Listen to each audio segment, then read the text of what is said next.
Bonjour, je suis Joanne Thériault, coordonnatrice de l'Alliance pour l'engagement jeunesse. Dans le cadre de la campagne On s'engage, on te présente l'atelier d'Amnesty International Canada francophone, urgence climatique et droits humains. Nous t'invitons à réfléchir à ton projet d'engagement. Bon visionnement! Bonjour, je m'appelle Narges et je travaille avec Amnesty International, section Canada francophone. Amnesty International est une organisation mondiale qui défend les droits humains pour toutes et tous.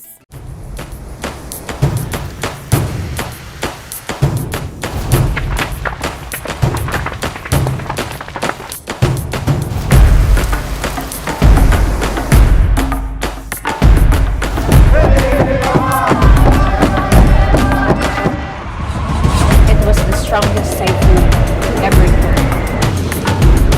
I lost both my parents, my eldest brother, my sister-in-law, and my 3-year-old daughter.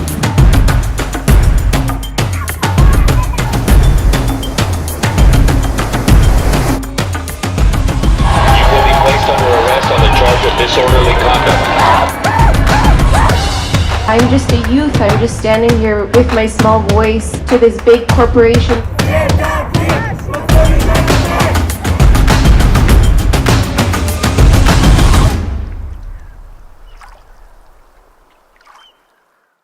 Quand on pense à la crise climatique, on pense naturellement aux conséquences dramatiques sur la planète et les écosystèmes. Il ne faut pourtant pas oublier les conséquences tout autant dramatiques sur la vie de centaines de millions de personnes à travers le monde et sur la réalisation de nos droits humains. C'est ce que je vous propose d'aborder aujourd'hui. Quels sont les impacts de la crise climatique sur les droits humains? Qu'est-ce que la justice climatique? Et surtout, que pouvons-nous faire? Commençons par définir quelques notions.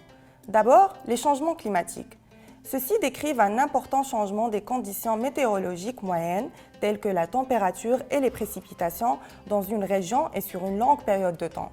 L'aggravation de ces changements à travers les années nous mène aujourd'hui à parler de la crise climatique ou urgence climatique. L'état d'urgence climatique désigne le réchauffement planétaire comme un problème majeur appelant une mobilisation immédiate pour éviter et réduire les changements climatiques causant des dommages irréversibles pour la planète et ses habitantes et habitants. Petit moment d'histoire, c'est au début du 19e siècle que le physicien français Joseph Fourier a documenté l'effet de serre. Un siècle plus tard, Guy S. Callendar a été le premier à émettre l'hypothèse que les activités humaines ont le potentiel de modifier le climat. Il aura fallu attendre jusqu'en 1972 pour que ces enjeux arrivent dans les débats internationaux avec la première conférence des Nations Unies sur l'environnement qui reconnaît que l'humanité a droit à un environnement sain et qu'il existe un lien primordial entre ce droit et le respect des droits humains. Cette conférence marque également le début du développement des politiques environnementales internationales et la création du programme des Nations Unies pour l'environnement. C'est ce programme qui, bien des années plus tard, avec l'Organisation météorologique mondiale, crée le groupe d'experts intergouvernemental sur l'évolution du climat. Vous en avez sûrement entendu parler, c'est le fameux GIEC. Son rôle est d'évaluer et d'examiner les données sur les changements climatiques. S'ensuivent d'autres sommets et conférences dont je vous passe le détail pour finalement arriver en 2016 aux accords de Paris. Pour la première fois, les États s'engagent à réduire le réchauffement climatique. Mais il y a deux problèmes. Ils se donnent des cibles peu ambitieuses et ne les atteignent pas, faute de volonté politique. Pourtant, on l'a vu avec la crise de la Covid-19, les États sont bien capables de se mettre en action rapidement quand une crise survient.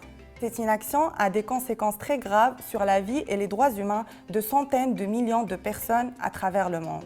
En effet, les changements climatiques et toutes les autres formes de dégradation de l'environnement menacent l'existence même des droits humains pour plusieurs raisons. Les phénomènes climatiques extrêmes, par exemple les ouragans, les tornades, les sécheresses, les inondations, etc., résultent des changements climatiques et affectent profondément les conditions de vie de centaines de millions de personnes à travers le monde.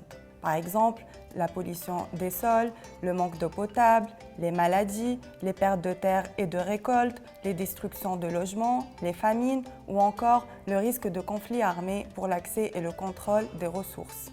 Ces conséquences sur les conditions de vie entraînent des violations des droits humains, comme le droit à la vie et à la sécurité, au logement, à l'éducation, à la santé, à l'eau, à l'alimentation, à la propriété et bien d'autres encore. D'ailleurs, la liberté d'expression est aussi menacée car de plus en plus de militantes et militants qui s'expriment pour demander des actions concrètes de la part des gouvernements sont arrêtés, persécutés, condamnés à des peines de prison, voire assassinés. Les chiffres sont alarmants. On parle de 400 000 morts prématurées causées par les changements climatiques. Pire encore, on estime jusqu'à 250 000 morts de plus entre 2030 et 2050. Et par exemple, en cas de hausse de la température mondiale moyenne de plus de 2 degrés, 1 milliard de personnes subiront les effets d'une réduction drastique des ressources en eau. Ce sont plus de 26 millions de personnes qui chaque année quittent leur domicile à cause des catastrophes naturelles. Si nous ne faisons rien, on estime à 143 millions de personnes qui vont devoir quitter leur maison d'ici 2050. Ces personnes qui sont obligées de quitter leur maison à cause des catastrophes naturelles sont communément appelées les réfugiés climatiques. Mais en termes de droits humains, ces personnes font face à un énorme problème. Les réfugiés climatiques ne sont pas reconnus dans le système de protection internationale des droits humains et notamment par la Convention des Nations Unies relative au statut des réfugiés de 1951.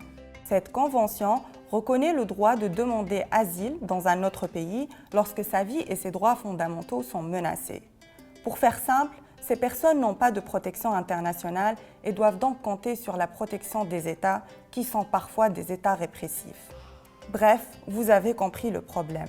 Les personnes qui se déplacent sont extrêmement vulnérables et subissent de nombreuses violations de leurs droits, tels que nous venons de le voir.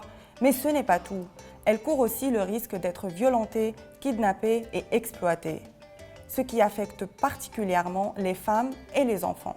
Et face à cette réalité, de plus en plus de personnes se lèvent et réclament la justice climatique. Mais que veut-on dire par justice climatique ? C'est un terme utilisé pour expliquer que les changements climatiques ne sont pas seulement une question purement environnementale ou physique. En d'autres termes, la crise climatique a aussi des causes et des conséquences sociales, politiques, économiques et éthiques. En fait, si on réclame la justice climatique, c'est qu'il y a à la base une injustice. En effet, nous ne sommes pas toutes et tous égales et égaux face au changement climatique et leur impact négatif sur les droits humains. Ce sont les pays riches comme le Canada qui ont historiquement le plus contribué au problème du réchauffement climatique. Ceci dit, ces pays sont ceux qui subissent le moins d'effets négatifs et ce au détriment des pays les plus vulnérables qui subissent largement les conséquences des changements climatiques sans avoir les capacités, les moyens ou les ressources leur permettant de réduire leurs émissions de gaz à effet de serre ou encore de s'adapter aux bouleversements environnementaux. Enfin, le terme justice climatique est aussi utilisé pour désigner des actions juridiques réelles ciblant les questions de changement climatique. Afin de changer des pratiques dévastatrices pour l'environnement et imposer des changements concrets, une perspective intéressante serait celle d'agir sur les violations des droits humains, puisque ces derniers sont reconnus et protégés par des mécanismes juridiques. Mais concrètement, qui a la responsabilité de poser des actions pour lutter contre la crise climatique ? Nous pouvons citer 3 acteurs majeurs. Il y a tout d'abord les États qui doivent mettre en place des lois et des programmes pour réduire et atteindre la carboneutralité au plus tard en 2050, bien sûr tout en veillant à protéger les droits humains. Ensuite, il y a les entreprises. Elles ont aussi un rôle important à jouer. Comme les États, elles doivent déployer tous les efforts possibles pour viser la carboneutralité au plus tard en 2050, tout en respectant les droits humains. Enfin, il y a nous, les individus. Nous devons être conscientes et conscients de notre rôle dans la lutte contre les changements climatiques. Différentes actions sont possibles. Nous pouvons faire pression sur les gouvernements pour qu'ils réduisent leurs émissions de gaz à effet de serre. Nous pouvons organiser des activités de sensibilisation du public pour que tout le monde réalise l'ampleur et la gravité des changements climatiques et s'engage concrètement. Car plus nous sommes nombreuses et nombreux, plus nous avons du poids pour obtenir des États et des entreprises des changements positifs. Nous pouvons organiser des activités de sensibilisation du public pour que tout le monde réalise l'ampleur et la gravité des changements climatiques et s'engage concrètement. Car plus nous sommes nombreuses et nombreux, plus nous avons du poids pour obtenir des États et des entreprises des changements positifs. Nous pouvons aussi faire partie de la solution rien qu'en changeant nos habitudes de consommation, comme par exemple faire attention à notre consommation d'eau ou encore en favorisant des transports alternatifs plutôt que la voiture. Déjà, partout dans le monde, des millions de personnes, dont énormément de jeunes comme vous, s'engagent au quotidien pour demander des actions concrètes au gouvernement afin que la société soit plus respectueuse de l'environnement et des droits humains. Voyons quelques exemples inspirants. Vous avez bien sûr entendu parler de Greta Thunberg, cette jeune militante suédoise et fervente défenseur de l'environnement qui a fondé le mouvement Vendredi pour le futur. Greta Thunberg a non seulement démontré une volonté inébranlable dans la lutte pour l'environnement, mais elle s'est aussi mise en première ligne de défense des droits humains. Au Canada également, il y a de beaux exemples. C'est le cas d'Automne Pelletier, une jeune militante Anishinaabe de l'Ontario qui milite depuis plusieurs années pour protéger l'eau potable au sein des communautés autochtones au Canada. En 2018, alors qu'elle avait seulement 13 ans, elle fait une allocution à l'Organisation des Nations Unies afin de presser les gouvernements d'agir pour le droit à l'eau et contre les changements climatiques. Un autre bel exemple, celui de Catherine Gauthier, qui est la directrice générale de l'organisme Environnement Jeunesse. Catherine s'engage depuis plus de 15 ans pour l'environnement. Elle considère la crise climatique comme l'enjeu de sa génération. En novembre 2018, elle a déposé une demande d'autorisation pour exercer une action collective au nom de toutes les Québécoises et tous les Québécois de 35 ans et moins contre le gouvernement canadien. L'objectif de cette action collective ? Obliger le gouvernement canadien à réduire les gaz à effet de serre parce que les gens ont le droit de vivre dans un environnement sain. Ces 3 exemples nous montrent donc qu'il est bien possible d'agir de différentes manières. Ne restons pas les bras croisés. Engageons-nous pour le futur de la planète et le futur de l'humanité. Engagez-vous dès maintenant pour les droits humains avec Amnesty International. On vous attend. Cet atelier t'a inspiré une idée de projet pour ton école secondaire? Dépose un projet dans l'une des thématiques suivantes: environnement, démocratie, vivre ensemble ou solidarité internationale et droit. Comment? Rends-toi sur le site onsengage.ca, onglet Participer et cours la chance de remporter une bourse de démarrage. Merci en espérant voir votre projet.